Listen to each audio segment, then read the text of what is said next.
everyone, and welcome back to the Smart Tea podcast, where we talk about the lives of scientists and innovators who shape the world. Happy New Year, Arpita. Happy New Year. I'm so happy to be back. Yes, it's really exciting after a little bit of a break, which was definitely needed, I think, Definitely on needed, I both think. of our ends. Yes. Just like a little time to do other things, just like reset, rest. Yeah, and spend some time with family without, getting too stressed over things. So Totally. I feel the same way. But happy to be back. How was your break? What'd you do? we did a couple of things. We went to Shelter Cove. Oh, love Shelter Cove. Yeah, Northern California. We went there with my cousins and my grandma, and we just got like this really big Airbnb and stayed there for a few days. And that was really lovely. It was raining like half the time we were there. So a lot of the times we were just kind of inside putting together puzzles and watching Brooklyn Nine-Nine, which was I love Brooklyn Nine-Nine. hilarious. It's so funny. Yeah. So we spent a lot of time doing that. And then when it wasn't raining, we tried to go out to like the beaches just to walk around, but it was really cold. So, wasn't like we could do a lot of stuff. But I got these really huge, gorgeous shells from the beach, which I'm still trying to figure out what to do with, but they are so shiny and they're so colorful and beautiful. And I feel like they would just make, I don't know, really great decorations or something. That's I'm super excited. cool. You could try to make them into maybe like sun catchers if you can. Like you could try to like make a hole in them and then they already like, have holes actually. Oh, like they do. For some reason, like all of them have 4 holes along the side. Oh, interesting. I feel like it must be some sort of like when the creature was alive, some sort of like ventilation or like waste expulsion system or something. Like because it's very clearly like there's 4 very deliberate holes. Yeah, that could be cool. And then if they're shiny, they could catch the light. I don't know. Yeah, they're very like boring looking on one side, like they just kind of look like a rock, and then the other side, like on the inside, is just so like iridescent and kind of all these colors. That's so cool. So yeah, it's that'd so be pretty in the light. Yeah. So I'm trying to figure out what to do with them. If anyone has some suggestions, let me know. And then after that, I went down to LA or that area with my brother and Cairo, and we helped my friend move out of her house. And this was before the fires. So this is like completely unrelated. But like I was just down there and hearing about all the fires in the news, it just breaks my heart because I'm like seeing places that I was like, I was just there and I can't believe that's gone. I can't believe that it's such a tragedy that this is happening. Luckily, my friend does live far enough away from all of that she's not affected by it. I'm just heartbroken for all those people that live there. Definitely. Yeah. How are you, though? How was your break? It was good. I spent part of it in Michigan with Logan's family. And then New Year's, we have a tradition with some friends to get an Airbnb somewhere and then do like a big sleepover. Oh, cool. And so we did that in Pacifica this year. So that was really fun. In a few years past, it's been super rainy. Like you said, like we had those really big rains. Yeah. And so then it was more just like games and puzzles. And this year we actually got to like go out and do stuff. Like the weather was really nice. So it was good to get like a little mix of family time, friend time. And then I was just here for part of it with lots of kitty cuddles and just like doing all the house things that you put off while like work and life gets really busy. We watched a lot of movies. One movie that Logan and my sister really wanted to watch was The Martian. Have you seen it? I have not. No. Who's the actor who's in that? Matt Damon. Yes, that's right. Yeah. Matt Damon is the main character. This movie came out a while ago and it's based on a book, but right. I think I read the book a long time ago. Okay. Yeah. It's really old and it's admittedly quite good. I'm not really a sci-fi person, and this is like a ongoing problem in my household because the only movies that Logan wants to watch are space movies, and I'm just like, okay, like we gotta mix it up. We Like gotta every do movie he something picks different. is like space, and I'm like, there are in fact other genres out there. It's not just sci-fi, it's space specifically. Space Wow. specifically, yes. Okay. I think sci-fi in general, I've like probably a preferred bucket, but then like Mm-hmm.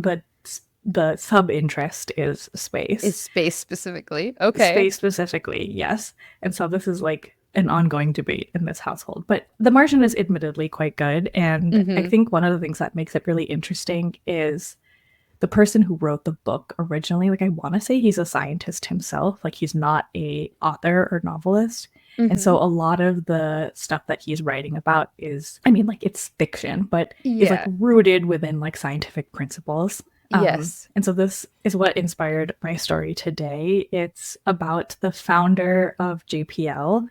Oh And my so goodness. That's gonna be amazing. I'm really excited about this story, but also it is a cuckoo bananas story. I started writing it because I was like, oh, like, I wonder if I could pick someone who's like space, like NASA, something like that, because I Yeah. was like top of mind. And we haven't had one of those Yeah, yet. we haven't really done that many yet. And then as I was doing my research, I was like, oh, like this guy is weird. And then it takes so many left turns.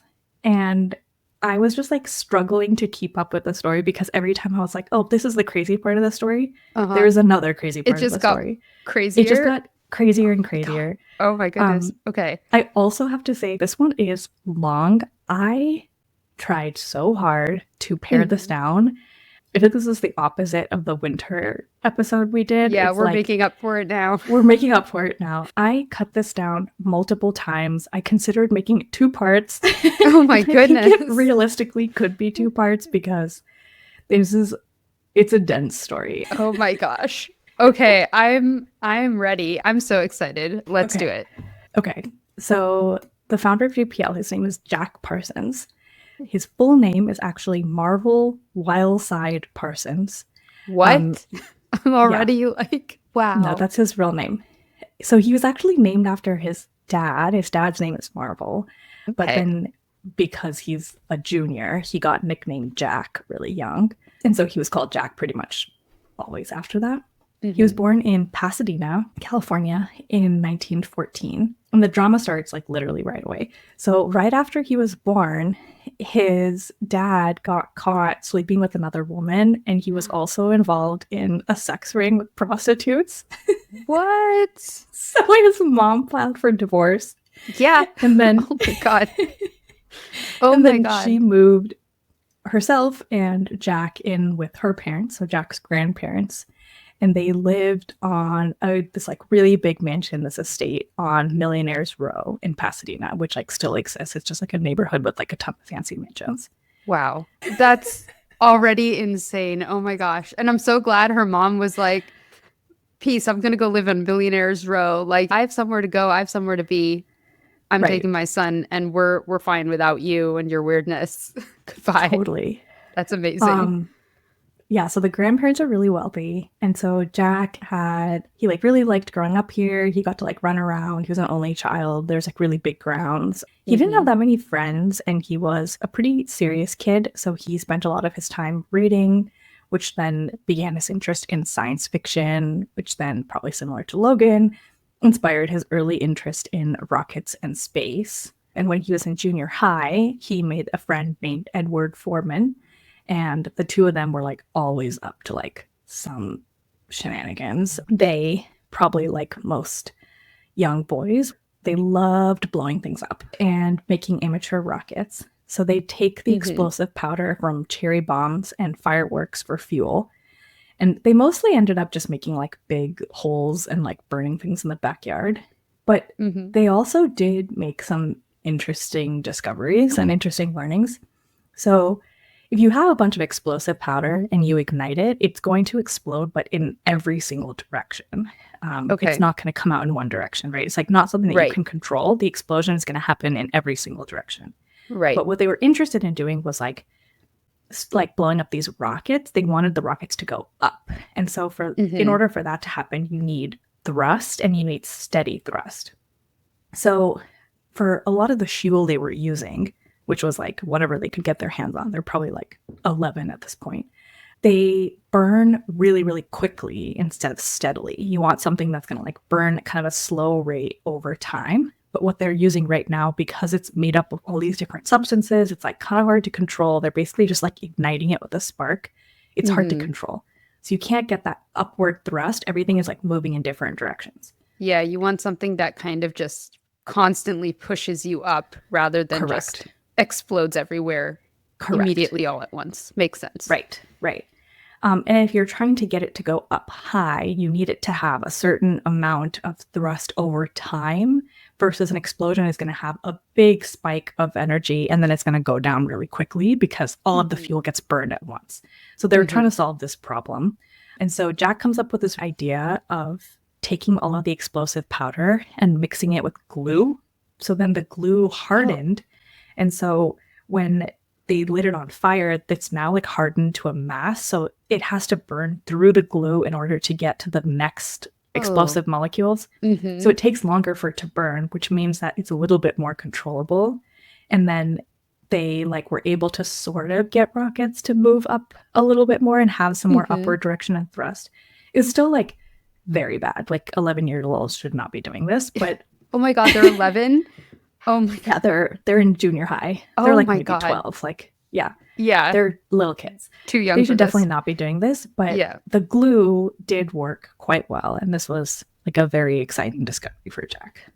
Okay, this seems like overall like kind of like par for the course. I mean, it was like 1920 maybe. Like they had probably limited supervision, but right. Jack also had some kind of like darker, sinister interests.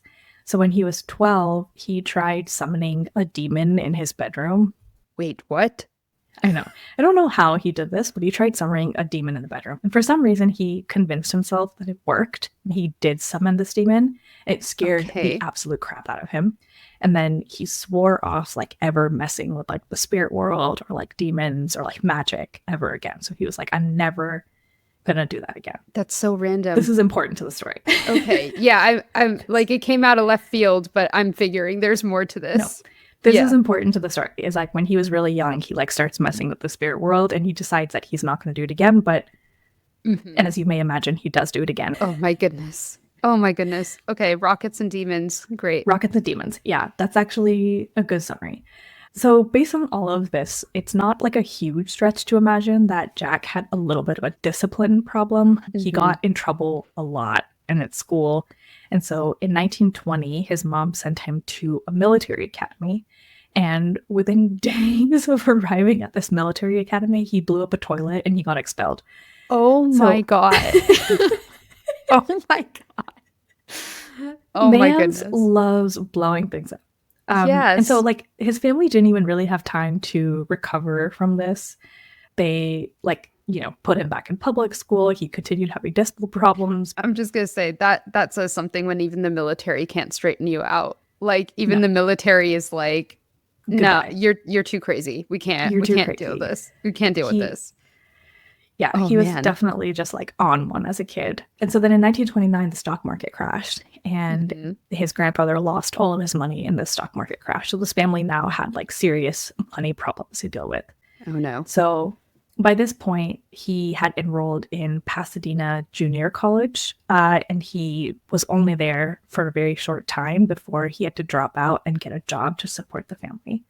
Still on his interests of explosives and chemistry. So he started out as like a physics and chemistry major at Pasadena Junior College. And when he had to leave to get a job, he decides to apply to the Hercules Powder Company, where he could still work with and be exposed to and also steal explosives. So the powder company like basically makes explosive powders? Like gunpowders and whatever? Yeah, like gunpowder and stuff. And so that was the job that he picked because he was like, I want to still continue doing this. Right. Naturally. And so he did save up some money and he enrolled at Stanford to try to finish his degree in chemistry, but then he ended up not being able to afford his tuition and he went back home to Pasadena. And that's pretty much the end of his formal education, as he doesn't really have a college degree at all. Like everything else that he learns from this point onwards is self-taught, which is Wow. crazy given all the things that happen next. So he started his BS, but he didn't actually finish it. Exactly. Yeah, so he started at the junior college really briefly, and then he enrolled at Stanford really briefly, but then couldn't afford it, so he dropped out. Yeah. Okay. So now it's 1935, and he meets this young woman named Helen Northrup at a local church dance, and he proposed marriage almost immediately. They got married a few months later and went on a honeymoon in San Diego. There's not really a ton interesting about this. It seems like it was like the 30s, and this is kind of normal for them to have a short sort of dating engagement. Yeah, like we hear a lot of stories from that time where it's like less than a year and they're married. Right. Helen comes up again later, so don't you fret. But at least for now, they're just happy and in love. Yes. That same year, in 1935, he attends a lecture on rocket engines at Caltech, so he's in Pasadena. Caltech is really nearby. Right. And he goes with his childhood buddy, Edward Foreman, aka the guy that he used to blow things up with in the backyard. So Edward and Jack are hanging out after the lecture, and they meet some people who eventually introduce them to this man named Frank Molina, who is a Caltech graduate student who's working on his PhD in rocketry. So these two nerdy boys, Jack and Edward, are stoked. They're like, hell yeah, like this guy knows all the things. They're like super excited about You're doing this. your PhD in rockets. That's amazing. Yes. They're so excited about this. Yeah. And they ask Frank about like all of Caltech's like resources. They're like, oh, like tell us about this like 200-mile-an-hour wind tunnel. Tell us about like all the lab space. Like tell us about all this stuff. And they start just like babbling, and they start talking about rockets and how much they like rockets and like visiting outer space, exploring other planets. And this is interesting. So Jack and Edward are not academics, and Frank is like a PhD scientist, and he understands like some of the nuances of like academia and like things that are going to get you canceled. And at this time, space travel and rockets are considered science fiction. And if that's something that you're actually interested in, it's like Looney Tunes. Like that's not something that's ever going to be respected or get funding. Interesting. But Frank is also really interested in rockets and space, but he knows it's career suicide to like try to get a grant on rockets. So they kind of form this unlikely friendship because he kind of has a little bit more clout from an academic community. But Edward and Jack have like this enthusiasm. Yeah, he knows how to like rein them in when they're being a little too crazy around the wrong people. Like, Exactly. So they're just like starting this like relationship, this friendship. And so Frank agrees to help Jack and Edward sort of learn more about this, try to like maybe get some hands-on experience. And he tells them that he'll help them, but he says you have to be sneaky because we can't tell people that we're interested in rockets. Otherwise, like we're all done. And so they started working on engines for planes because it was like the closest kind of analog. And they were secretly working on adapting the engines to be different and try to like solve some of these problems of like fuel and thrust and blah, blah, blah. Yeah. Okay, so now this duo, Jack and Edward, officially becomes a trio. And like I mentioned, rockets are not respected, so they had a really hard time trying to get funding for their crazy idea, or like anybody who would fund anything adjacent. No one's interested. And so they were super desperate for cash in order to fund all of their research. So Frank and Jack pivoted, and they tried to write a screenplay about two heroic rocket scientists, and it was like a very thinly veiled story about themselves. And they tried to sell the script to a movie studio to then use the cash to support their research. And this plan did not work. Really? It did not. And Jack became obsessed with this idea. He was like, I have to know more about rockets. And he put every single dollar that he earned toward getting equipment and material for rocket research. He made nitroglycerin at home, which is illegal. And it was bootleg. And he like sold that for extra cash. He pawned Helen's wedding ring for extra cash, which she was less than thrilled about. Oh my gosh. gosh. They're just like trying to do everything they can in order to get some cash. This is like really reminding me of that movie. I think I mentioned it before, October Sky, Oh, yeah. which is literally about the Rocket Boys, but this is a little bit later. I think it's like the 1950s and 60s. So I think rocketry was a little bit more accepted then. There was like the whole space race with Russia and everything.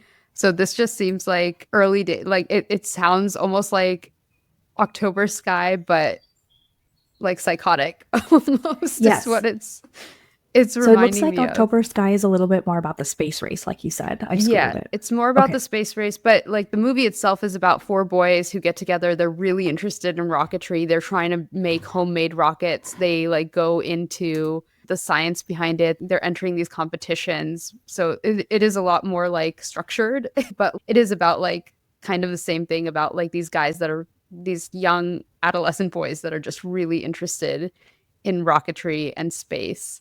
But your story seems to have a little sprinkling of like chaos. Yeah, Crazy. just Yeah, yeah, it's crazy. yeah. We haven't even gotten to the crazy part yet. So Oh, this is oh dear. Okay, I'm holding on. okay. I'm holding on to my chair. So we are skipping ahead a little bit. They have the cash now. Like they did all this like scrappy stuff. They have Mhm. money. And so the trio do their first tests in the middle of the Mojave Desert. And as the group's chemist, Jack was focused on making the rocket fuel, and he tried both solid and liquid fuels. So for solid fuel, he used gunpowder mostly. Okay. And kind of like what I mentioned before. So gunpowder is the mixture of several substances like charcoal, sulfur, and some other things. And on a molecular level, all of these are very different sizes. And when they're jostled, for example, like right before an explosion, if things are like being shaken up, Hmm. the substances separate out based on size, and then the separation causes gunpowder to explode instead of burn steadily. And this is like what we just talked about. Okay. So then he pivots and he tries liquid fuel.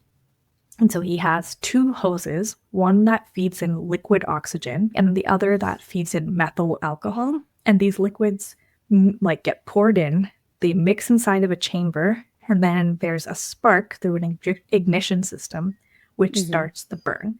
And so they were like, okay, this like gunpowder solid fuel situation isn't really working. Let's do liquid fuel. So they Hmm. tested this, and it did not go well. The Oh first three dear. times they tried it, the motor just failed, like nothing happened. And the Okay. fourth time they did it, the oxygen hose caught on fire and the whole thing burst into flames in their faces. Oh my So god. it's Oh just my like all that. god. Yeah. To be honest, this is probably like way farther than I would have ever gotten. I'm like, this is crazy. You're like the middle of the desert, like blowing shit up. But Yeah. nevertheless, these three persisted.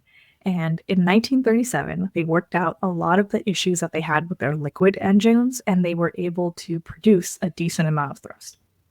So Frank is still affiliated with Caltech, and so he showed these results to a faculty member there who was really impressed by them and offered them this like teeny tiny bit of lab space and money. And Oh the boys were wow. like thrilled. They were like, this Yeah. is the best thing ever. That's a huge achievement. Yeah, Yeah. huge achievement. So now that they're like official, quote unquote, the trio decides to call themselves the Jet Propulsion Laboratory, aka Okay. JPL, that we know today. What they really wanted to do was call themselves the Rocket Propulsion Laboratory, but they knew that aligning themselves with rockets was crazy and would make Mm. people respect them less, so they went Jet. I see. I see. An interesting history behind that Yeah. etymology there. Hi everyone, Arti here. I hope you're enjoying the podcast. If so, and you wish someone would tell your science story, I founded a science communications company called SciComm, that's SYKOM, that can help. SciComm blends creativity with scientific accuracy to create all types of science communications content, including explainer videos, slide presentations, science writing, and more. We work with academic researchers, tech companies, nonprofits, or really any scientist to help simplify your science. Check us out at SciCommer.com. That's SYKOMMER.com. Okay, back to the story. Okay, so weird side story here, but I promise it's relevant. Around the same time, Jack began making a name for himself in the local papers. So in 1938, An LA police captain was arrested for trying to murder a private detective. So the detective had dug up some dirt on police corruption, and the captain planted a pipe bomb in this detective's car. It exploded, but it didn't kill the detective, and this captain was put on trial for attempted murder. And Jack, because he's an expert in explosives, got asked to be an expert witness. Oh, And as okay. part of the trial, he even built a replica pipe bomb and blew up a Chrysler, like just to Oh my prove that it goodness. was possible. Yeah. And the press loved it. They were like, this is the best story ever. It's so juicy. There's like police Yes. corruption. There's There's so many layers. That's like explosions. so Yeah. interesting. This, and then the Yeah. other layer here that I should mention is Jack was like hot. Oh, He really? was, yeah. Hang on. I have to find a picture of him. He's like 6'2". He has like dark hair. He's really handsome. He's like a very like smooth talker. So then on top of that, there's this hot guy who's like interested in like chemistry, and he's like really great at talking about this stuff. So like the press is like all over this. So like now Jack is like minor celebrity. So this little bit of fame really helps them out because this little crew is like trying so hard to get funding, and they finally get this little baby grant developing rocket plane engines for the army. This group is really just like one step forward, three steps back. So even though now they had funding, the people at Caltech hated them because Really? they were just like there like day and night, like revving engines, being super noisy. Oh my God. And Jack had like a very lax attitude about safety, which you can imagine people at Caltech were obsessed with. They like loved it, of course. They're probably responsible for like why we have to take all those safety trainings now. Yeah. It's like it's their fault. So like the people at Caltech, as you can imagine, are like methodical, like they're just like very serious about stuff. Very deep thinkers. Yeah, he didn't give a shit about any of that. And so they had tons of like chemical leaks, like things were always going rogue, like they were always like doing something crazy. And then the crux of this is they always had like a bunch of rogue explosions, and this was like again, no one really liked this at Caltech. But then they had a really bad one that almost decapitated someone, and they blew up an entire wall in the university.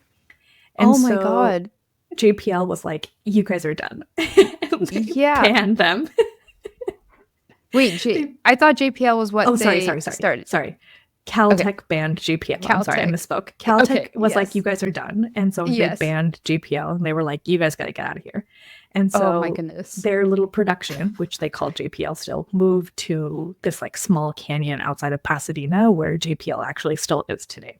That's insane. I know. That's a lot like the Alfred Nobel story where he was like blowing up stuff in where was that? Stockholm. He was blowing up stuff in he's blowing up stuff in Stockholm, and Stockholm is like, you can't do this here. Get out of Stockholm. And he just like moved to like a little lake on the outskirts. That's exactly what happened here. Yeah. It's also like not as densely populated as we think of this area now.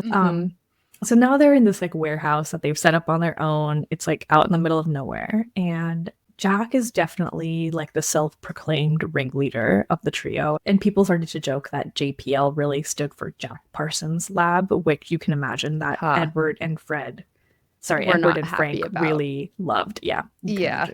Yeah. Okay, we're going to switch gears again. So remember how Jack tried to summon those demons as a kid? Yes, I do. He still really likes demons. He loved reading science fiction and horror, and he is really open about these interests at JPL. So the staff at JPL just thought he was just like a weird dude. They were like, that's just Jack. He's a weird guy. But Jack was like actually really, really invested. So he saw rockets and the occult meaning just like supernatural beliefs, as two sides of the same coin. Okay, you're gonna have to connect that for me because I do not. Yeah. I don't get it. Yeah, I don't get it either. But he basically saw it as two sides of the same coin. So like both of them offered the chance to slip off the bonds of the earth and roam free. So rocketry freed your body into space, and the occult freed your mind and soul. Huh. I don't know, man. Okay. Interesting. Yeah, I'm not sure about that, but okay. Yeah. Sure. So in 1939, Jack and Helen attended mass in this religion called the Lemma. Thelema was invented in the early 1900s and drew on a number of different occult practices. And the two central core aspects of Thelema are magic and sex rituals. Great. In Thelema, magic doesn't mean like the way you would think about like a magician on stage. It's more like paranormal stuff, like interacting with spirits, like talking to the dead. Okay. And then sex rituals are exactly what they sound like. Yes. In Thelema, sex was considered a sacrament. And so during Mass, this is horrible, but during Mass, worshippers ate these things that they called cakes of light. And it's Wow. like the Eucharist that you would get at a Catholic church, but instead it was made out of flour, honey, oil, ash, and then some sort of like bodily fluid. So either like Ew. semen or menstrual blood. It's so gross. No. I was like on board until you kind of hit ash, and then after that, I'm out. Nope. Nope. Not good. So they attend this mass, and Jack and Helen are like, sick, more, let's do it. This is great. They become fascinated with the religion, and Jack began trying magic rituals himself. So he interpreted all of these experiences through this like new science of quantum mechanics. So he's kind of like blending science with this like weird magic ritual. Yeah, I can see why Caltech kicked him out. Caltech kicked him out Yeah. for a lot of reasons. So he starts like recruiting people to try his new religion, and his colleagues at JPL were like, no, thank you. But Jack and Helen did manage to recruit Helen's half-sister, Betty. So eventually Jack and Helen move into a commune with other Thelemic worshippers, and their commune happened to be on Millionaire's Row, where he grew up. Oh, So as you can imagine, the people who live on Millionaire's Row are not part Less of than weird thrilled. communes like that. Yeah. They're Yes. they're not happy about this. Yeah, they're not happy. And the police were often called on the commune, but whenever they came, Jack would answer the door. He's like tall, dark, and handsome. Like once they started talking to him, he's like, "I'm a scientist. I worked with Caltech," and they're like, "Wait, what are And- we talking about? This yeah. guy is like an upstanding citizen. He's smart. He's a scientist." And he was associated with that big case a while ago. Exactly. Yeah, they probably Exactly. like recognized him a little bit. Yeah. Right. So they were like, Yeah. what are we doing here? This is like not a problem at all. And so nothing ever happens every time the police are called, even though like weird shit's happening at the commune. So speaking of weird things that happen at the commune, in 1941, Helen goes on this vacation over the summer. And while she's gone, Jack starts sleeping with her half-sister Betty. Of course. And he did so with like the full support of all the other people in this commune. However, Betty was only 17. Oh dear. Oh no. So when Helen returned, Jack confessed everything. He's like, I'm sleeping with Betty, but he didn't apologize. In fact, he basically point blank told Helen that he found Betty more attractive and he was determined to be with her. And then Betty was like, I'm in love with Jack. And obviously this is crazy. And Yeah. Helen thought so too. But Helen was also really deep in this cult. So she was like, okay. And then she starts an affair with the spiritual leader of the commune and then eventually married him. So Oh my gosh. I guess is- all is well that ends well, but like, That's crazy. Yeah. And like everybody in the commune is just supporting this. They're Everyone's, all like, just chill about like, it. yeah, Yeah, this it's is what should be happening for some reason. Okay, so Jack is at JPL, but is kind of having a hard time. So he'd made some breakthroughs, but what he really wanted to do was send people to space. And this was still just like a crazy idea, not respected. So he was settling for making airplanes faster for the military, but he Okay. was unsatisfied from a career perspective. So he started working to build rocket motors again.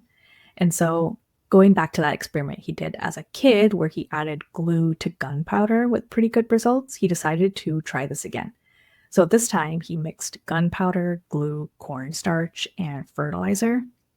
And his team at JPL decided to test this mix in what they called JATOs, Jet Assisted Takeoff Motors, JATOs. And his team bolted several JATOs under the wing of a small, lightweight aluminum plane. And like all planes then, this one had a propeller to help it fly. So the JPL crew ripped the propeller off and decided that if this plane was going to fly, it was going to be on jet rocket power alone. So it wasn't going to fly like based on normal plane mechanics. It was going to use this like jet rocket power. Oh my God. Wait, who's the pilot of this? Who's the brave soul that is piloting this plane? Because no amount of money could make me do that. Oh my God. Yeah, we're getting Okay. there. So this attempt like did not go well. So one motor exploded, which like tore part of the wing off, and then shrapnel like blasted the plane's body and then tore a big hole in it. And this pilot who was in the plane like barely survived. However, a week later, the pilot willingly got back in the cockpit again to try again. What? And Oh my God. Why? Why? I don't know. I don't know what to tell you, but he did get back in the cockpit again. And Oh my goodness. this pilot blasted down the runway and took off, but was able to take off way sooner along the runway than a normal plane would have taken. So rather than, for example, like going 100 meters in order to like ramp up and then take off, it was 30% sooner. So it was like a shorter runway time in order for the plane to take off, which was a really big deal. Oh my gosh. I feel like he must have known that somehow, like from his first attempt. He must have realized, like, hey, wait a minute, if I take off sooner, it might go better. I'm going to try this again because I know what I did wrong that almost killed me the first time. But I don't know. I don't I don't know. know. No, this is still not good. It's not good.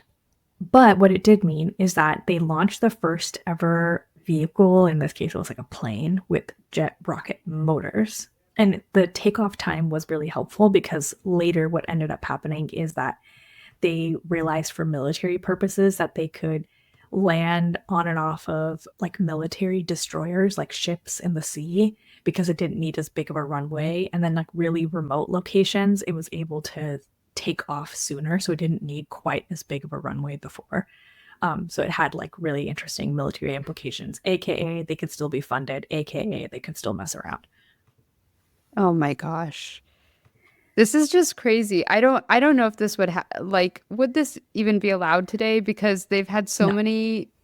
No, like they've almost decapitated someone. They've put a pilot in the hospital and they're like, "Sure, you can have more funding to keep doing this without any additional safety standards or Well, regulations." remember, now they are their own independent entity, so they can theoretically do Hmm. whatever they want.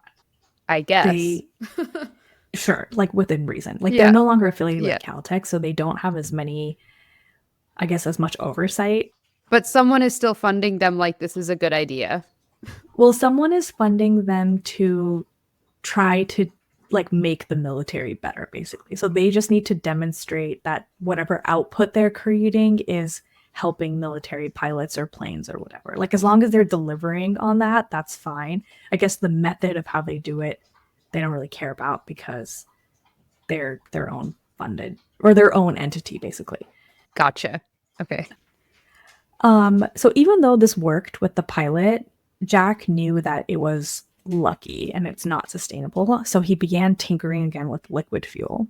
So one hot afternoon, he saw some roofers working and they were pouring asphalt, which is a liquid that then solidifies into a solid. And then he was like, oh, this is a great idea. So he realized that Mhm. asphalt burns really well and is a liquid. So you can mix in other propellants, but then it hardens into a solid. So then nothing separates. And then because it's a I solid, you see. don't need like the hose situation with like liquid oxygen that he tried before and like Hmm. complicated machinery in the engine. So asphalt really combines the best of both setups. It's both fuel and glue. Interesting. Okay. And so he found that asphalt mixed with potassium perchlorate burns really well. So now he had the rocket fuel of his dreams. That being said, his main funder, the military, was not super thrilled idea. So if you ignite asphalt, it just burns and burns and burns and burns until it runs out, which is not ideal for a plane. Ideally, what you need to be able to Hmm. do is turn it on and off, as opposed to just like burning forever. Oh, I see. And the army then grudgingly allowed him to continue his experiments if he focused only on liquid fuel, which is easier to control. So imagine just like pouring gasoline or like diesel fuel into a plane. It's easier to Hmm. control. So Jack then experiments with chemicals that ignite spontaneously upon mixing. So after he tried various different combinations, he successfully built a spontaneously burning liquid fuel motor using aniline and nitric acid. So in the span of 1 year, he actually did invent two completely different types of motors, the solid fuel and liquid fuel, which is actually the basis for a lot of rocket engines that we use today. Oh, really? So then during World War II, this is what I mentioned earlier, Jack's engines were used in thousands of planes. So the boost in speed that they provided allowed planes to take off on aircraft carriers. They could land in remote areas with short runways and rescue troops, which saved approximately around 4,500 lives during the war. Oh my gosh, amazing. So he's not all chaos. Like there's some good coming out of this. He did make good on his promise to the army or the military to like Exactly. actually help them. Like their funding paid off. Their Okay. funding That did pay makes me off. feel a little bit better. Yeah, it's like not all dead. We are going to take another left turn soon, so just prepare yourself. Okay. But so, given this like demand for aircraft engines, Jack's JPL colleagues founded a company specifically to manufacture motors. So they called this company Aerojet, which is still around today. Mm-hmm. And Jack, has no business skills or any business sense, but somehow becomes vice president. Wow. But let's not forget, concurrently with this story, Jack is still involved in his dilemma cult and Right. summoning spirits, and this becomes a liability for Aerojet. So he's not quiet about his lifestyle. He talks about this a lot. And for the most part, it was fairly harmless, if not just like super weird. So he would answer the door holding like a snake. He would conduct seances to Oh my contact God. Egyptian gods. Like he'd do just like weird shit that people were like, Jack's weird, but that's just Jack. But Mm-hmm. other stuff is not so harmless.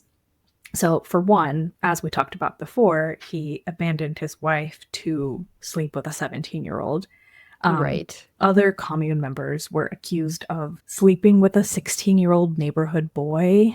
And Oh no. neighbors in nearby the commune saw like naked women jumping through bonfires in the yard.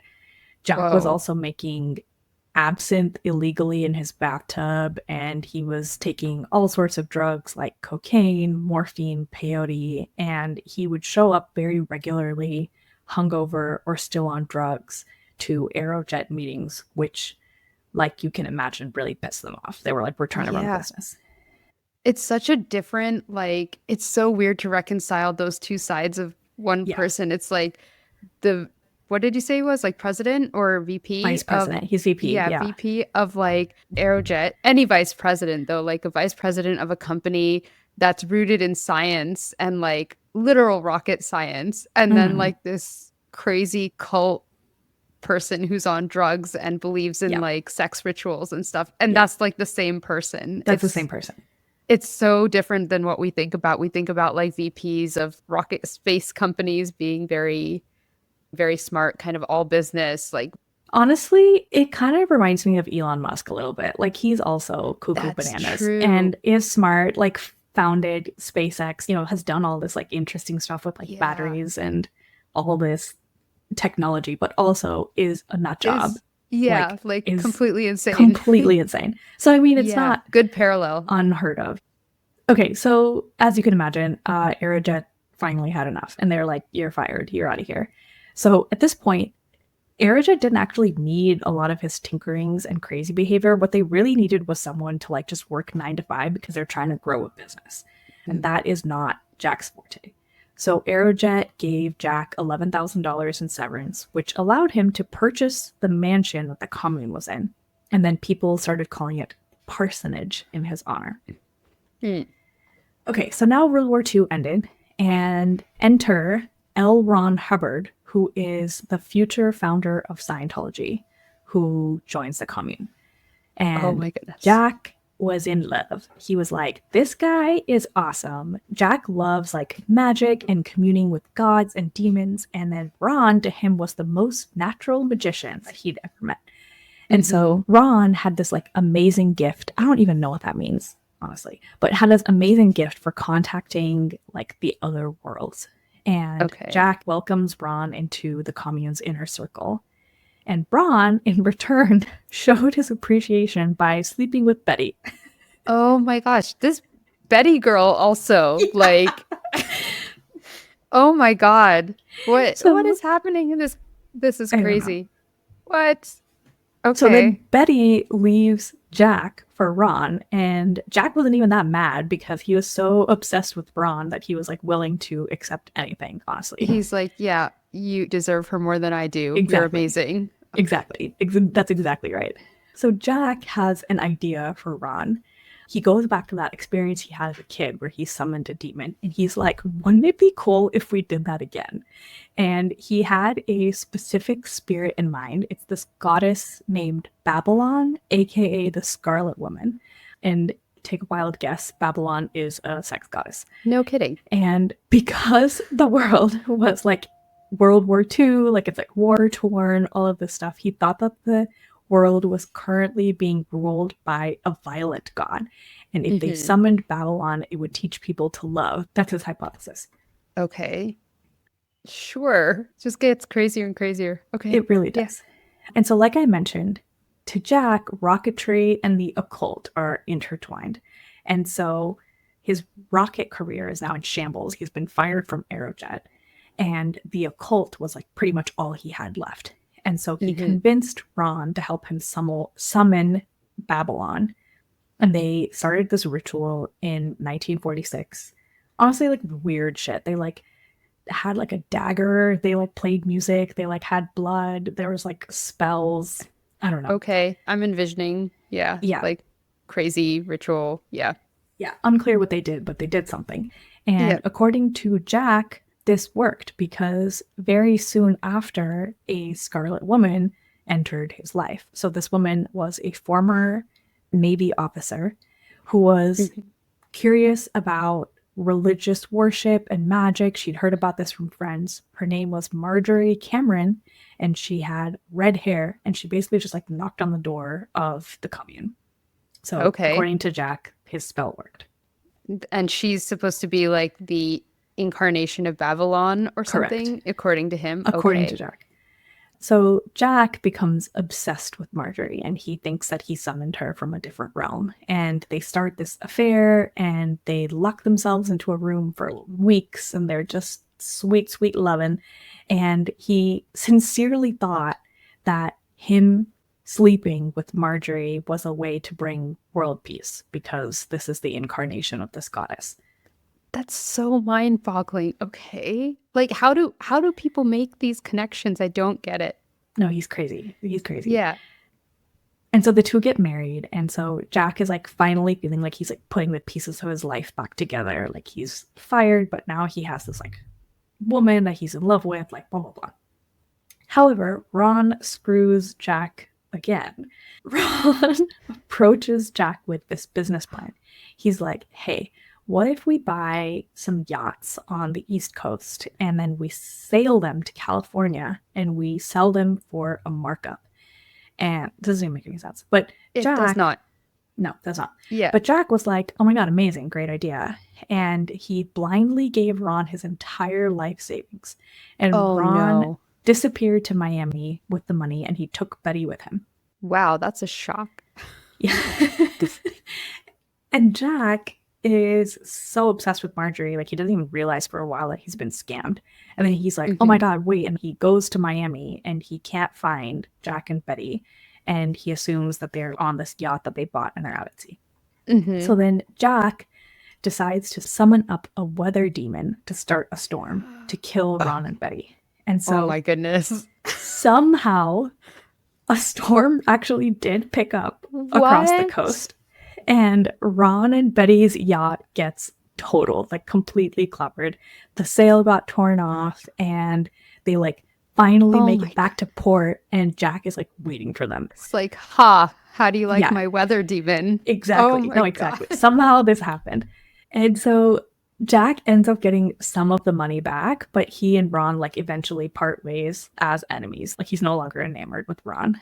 Mm-hmm. And Ron then goes on to get really famous and rich as the father of Scientology. Wow. That is a entirely separate story that we cannot delve Entirely. into today. Yeah. Yes. Yes. Yes. Okay. back to Jack and back to Aerojet. So after he got fired, he was still looking for ways to get involved in rockets and research. But the field by this point had really changed. Like there was some substance behind it. Like this was really developing. They were like, this is actually something that is worth putting some scientific effort into. It's no longer just like a bunch of dudes in the middle of the desert, like trying random stuff. I think at this point it would be the beginnings of the space race, right? Like it's early 1950s, late 1940s, because World War II just ended. Late 1940s. Yeah, exactly. Yeah. So we're not quite space race, but yeah, just the beginnings. Yes. And so now there's like legitimate businesses around this. The military was involved, and then people needed security clearances from the FBI. So Jack starts trying to get FBI clearance. And as you can imagine, the FBI did a little bit of background research and were horrified by everything they found. Yeah, you just basically have to do just the barest amount of research and be like, whoa, no, okay. Yeah, no. Totally. Exactly. Okay, good. Because he was reading communist papers, he slept with a 17-year-old, he was summoning demons, and they were like, no, this is not happening. I have to say there was a tiny part of me that was a little scared that you were going to say that somehow he got clearance, and I'm like, how? No, I'm so glad that that did not happen. I'm so sorry, Arthi. Is it so gonna the happen? Next sentence. Oh no. his colleagues from JPL and Aerojet were like, okay, like we know this guy's crazy, but also he's really, really, really smart. So you should really let him participate in research. So his colleagues vouched for him, and FBI was like, okay, fine. And they allowed Jack to work these like really small scale jobs. However, this will make you feel better. Jack ruined this almost immediately. Of course, because he's like a chaos demon himself. So he got caught stealing documents from the military that he was supposedly going to send to foreign governments. Why? What? I don't know. Oh my God. I don't know. Oh my God. So he got fired again. I feel like he always does like the most obvious thing that would get you kicked out of any institution. Like you go to the military, you blow up a toilet, you're out of the military. You go to like Caltech, you almost decapitate someone, you're out of Caltech. Like you go now to the FBI, you try to sell a foreign agency government documents and you're out.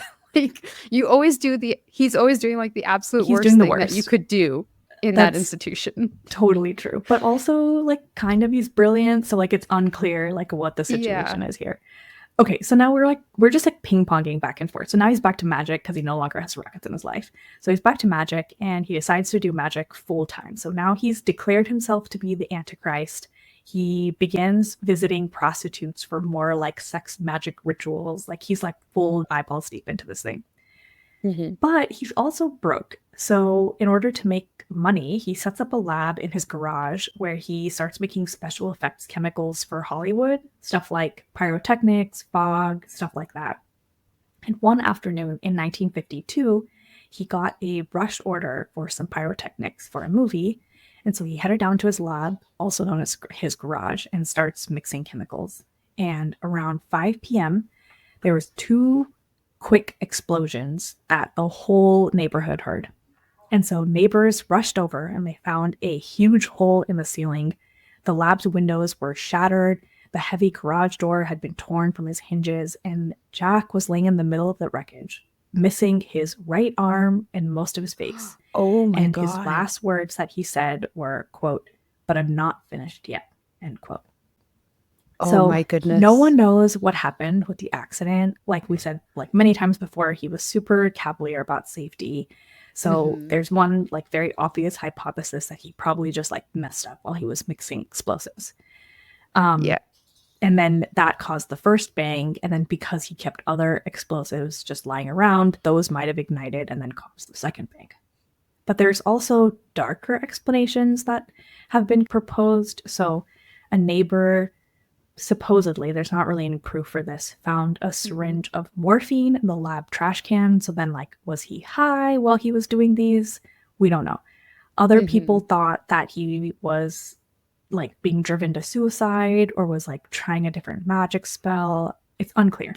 Yeah. I was going to say, I wonder if he was trying something with his occult you know, Right. especially if morphine was involved or something, if he was Yeah. just trying some weird thing. Yeah.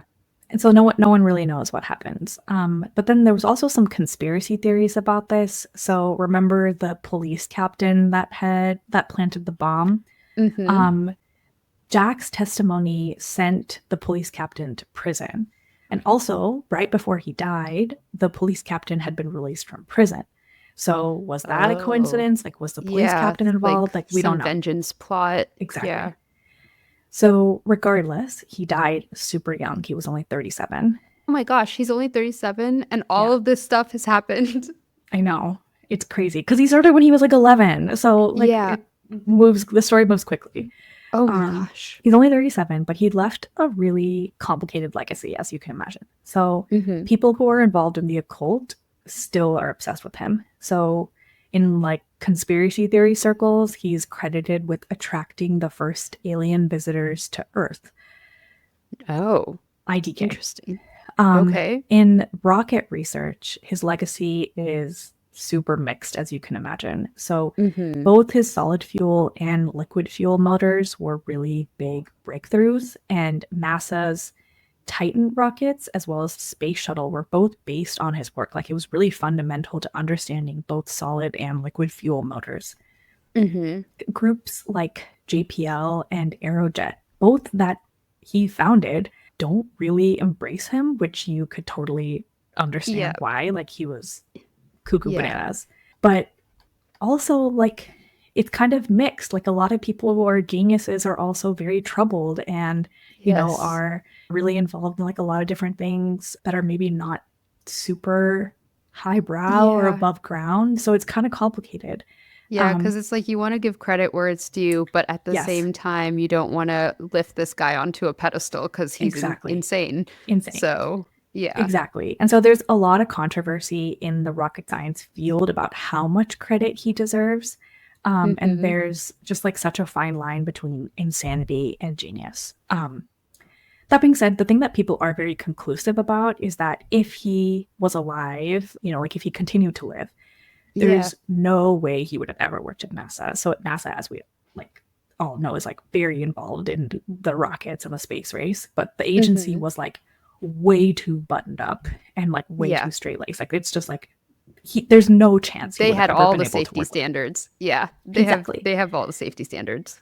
And so there's also another theory that the quote unquote establishment to try to get rockets up and running Mm-hmm. just used Jack. Like they kind of just like milked him for his ideas, but then just like didn't really protect him when he really needed it. So Oh. that's the other kind of philosophy here. But that being said, Mm-hmm. he didn't really do himself that many favors. He led a really reckless life. He did a lot of really questionable things. He Yeah. summoned demons. Like, I don't know. Like, Yeah. there's a mix. Like, did they really need to protect him? Like, he didn't really give them a lot of reasons to make them empathetic towards him. Right. But also, his ideas, like, were so fundamental to a lot of what we know about space and rockets, which is Mm-hmm. also crazy. But yeah, that is Wow. a very, very abbreviated story about Jack Parsons. There's so much that I had to cut out in order for this to like even remotely fit into a reasonable time frame. I feel like now there should be a movie about it. Like I know he tried to sell his story. I think there is a show actually. Let me Google it. There was one that I found while I was researching. Strange Angel. Strange Angel. Okay. It's a TV show. It ran from Yeah. 2018 to 2019 and it's about him. But I think it's mostly actually about his occult spiritual stuff. I don't think it's as much Mm-hmm. about JPA. Okay, but still, that's worth a Yeah. look because Um, yeah, that story is absolutely crazy. I feel like Hollywood would make a story about it now. oh Like, yeah, what it a is. great pitch. Amazing. That story just ticked all the boxes though. It was like it had explosions, it had demons, it had space. Oh my god, it was so long. For context, the original, just like when I was like pulling stuff in from like a bunch of different sources, was Hmm. 12-point font, single spaced, 17 pages. And usually my stories are like around 7 pages. Um, Wow. when I am reading them. So I did end up getting it down to 7.5.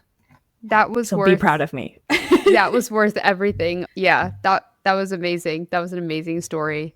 Thank you so much for starting January off that way. Yeah, with a bang. With the literal bang. Yes. Oh my gosh. Great story. And I'd never Thank heard of you. it before either. Yeah, me So either. Which is crazy for how like ubiquitous JPL and NASA and like all these like space yeah. stories are. Maybe it's just ubiquitous in my house, but it seems to be like a thing that everyone knows No, but it's about. like, yeah, it Yeah. is like everyone knows JPL and NASA and like no, Right. I did not know this Which history like behind is how it got probably started. by design. Like Yeah, I feel like probably. JPL probably does not want you to know about this. So yeah. We're just like, yeah, we're just not going to talk about it that much. It's like, Exactly. yeah, we know. Oh my gosh, great story though. Amazing. Thank you. Thanks for listening. If you have a suggestion for a story we should cover or thoughts you want to share about an episode, reach out to us at smartteapodcast.com. You can follow us on Instagram, TikTok, and Blue Sky at Smart Tea Podcast, and listen to us on Spotify, Apple Podcasts, YouTube, or wherever you get your podcasts. And leave us a rating or comment. It really helps us grow. New episodes are released every other Wednesday. See you next time.